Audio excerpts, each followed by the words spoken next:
તો આજ તો આપણે કંઈ જવાનું નહોતું એટલે પછી હું ને મામા નીકળી ગયા હેડ લેવા માટે. તો રસ્તામાં રસિયાવાળી બસ ભાટકી અને પછી હું ને મામા નીકળી ગયા હેડ લઈને ખંભાળિયા જવા માટે. તો રસ્તામાં ટ્રેન નીકળી લે અને પછી ટ્રેનને કાઢીને પછી આપણે નીકળી ગયા ખંભાળિયા જવા માટે.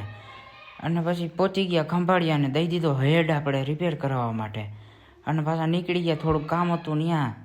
એટલે તો રસ્તામાં રોડ બનતો હતો લે, એટલે એ રોડને પછી નીકળીને પછી પાછા નીકળી ગયા આપણે ખંભાળિયાનું કામ હતું ત્યાં.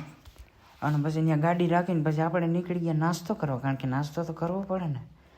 એટલે પછી આપણે ભેળ ખાઈ લીધી અને પછી ભેળ ખાઈને નીકળી ગયા પાછા સોડા પીવા માંડે, કારણ કે સોડા પીવી જ પડે ને.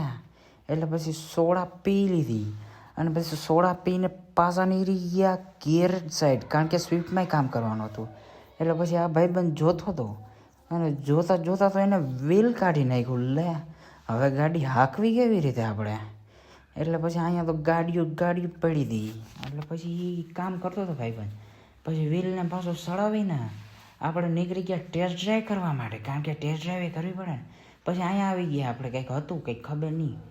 પછી ત્યાંથી આપણે સામાન લઈને નીકળી ગયા પાછા ઘેરે જમવા માટે, કારણ કે જમવું જરૂરી છે.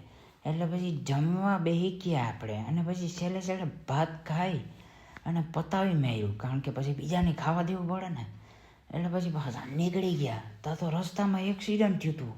આમ તો જાઓ ગાડીનો ભૂખડો વારી દીધો, એટલે પતાવી દીધી ગાડીને. અને પાછા વૈયા ગયા આપણે હેડ લેવા, કારણ કે હેડમાં થોડુંક રફ કરવાનું હતું. તો હેડ જો કેમ મસ્તીનો કાંઈ. પછી હેડને ધોઈ નાખ્યો આ ભાઈ કેવી ભિખારીથી હેડને ધોઈ છે.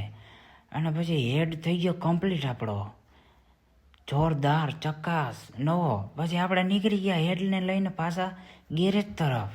અને પછી આ સ્વિફ્ટમાં પંપ ફિટ કરવાનો હતો, આ કાંઈક કાળા કલરનો પંપ હતો એ ફિટ કરવાનો હતો. અને આ ભાઈબંધ આ ખોલીને બેઠો હતો, કાંઈક આ ખોલતો હતો. અને આ સ્વિફ્ટમાં તો પૂરજા નોકા કરી નાખ્યા, હા કાઢી નાખ્યું બધું. હા લે ભાઈ, અહીંયા તો ડીજે વાગતા હતા. અમને તો રમવાનું મન થતું હતું, પણ રમી તો આપણે જઈ ન શકીએ, કારણ કે આપણે ક્યાં ઇન્વિટેશન કાર્ડ મળ્યું હતું. એટલે પછી આપણે એ લાઇટો જોતા હતા ને આ ભાઈબંધ ગેરેજનું કામ કરતો હતો. પંપ ફિટ કર્યા વગર ગાડી લઈને જાઉં ક્યાં? અને પછી ગાડી થઈ ગઈ રેડીને ભાઈબંધને ટાટા કરી દીધા ને હવે નીકળી ગયા આપણે પાછા ઘર તરફ. તો વચમાં ફાટક આવી, ફાટક. એટલે પછી ત્યાં ઊભું રહેવું પડ્યું. અને પછી નીકળી ગઈ ટ્રેન 120ની સ્પીડથી ઉડે તો જ. અને પછી નીકળી ગયા ઘર તરફ. હવે મળીએ કાલના વર્ગમાં.